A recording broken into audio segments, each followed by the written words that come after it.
چکے ہیں. آپ کو خبر دیں صوبہ سندھ میں نجی اسکولوں کو موسم سرما میں مخصوص کلر یا ڈیزائن کی جیکٹ پہننے کی پابندی سے روک دیا گیا ہے. ڈائریکٹوریٹ آف پرائیویٹ انسٹیٹیوشنز کا تمام نجی اسکولوں کو ہدایت نامہ جاری کر دیا گیا. اس پر مزید تفصیلات جانتے ہیں نمائندہ 5 نیوز زہیب سے. جی زہیب بتائیے گا. جی میں آپ کو آگاہ کرتا چلوں وزیر تعلیم سندھ سید سردار شاہ کی ہدایت پر صوبے بھر کے نجی اسکولوں میں موسم سرما کے دوران اسکولوں کی جانب سے مخصوص رنگ یا ڈیزائن کی سویٹرز یا جیکٹ پہننے کی جو پابندی تھی وہ ختم کر دی گئی ہے. اس سلسلے میں ڈائریکٹوریٹ آف پرائیویٹ انسٹیٹیوشنز نے تمام نجی اسکولوں کو ہدایت نامہ بھی جاری کیا ہے.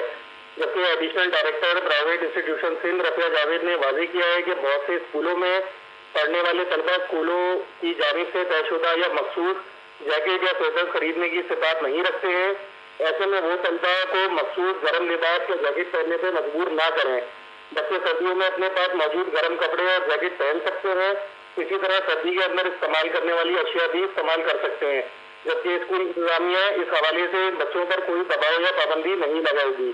جبکہ ان کا واضح مقصد یہ بھی ہے کہ ان ہدایات کی خلاف ورزی کرنے والے اداروں کے خلاف سخت کارروائی کی جائے گی. یہ ہدایت وزیر تعلیم کی ہے. موسم سرما میں بچوں کی صحت اور صحت کی اولین ترجیح دی جائے گی. اس کی زبردستی کی مخصوص ڈریس کوڈنگ کی اجازت اب نہیں ہوگی. جی بہت شکریہ زہیب، آپ نے ہمیں آگاہ کیا.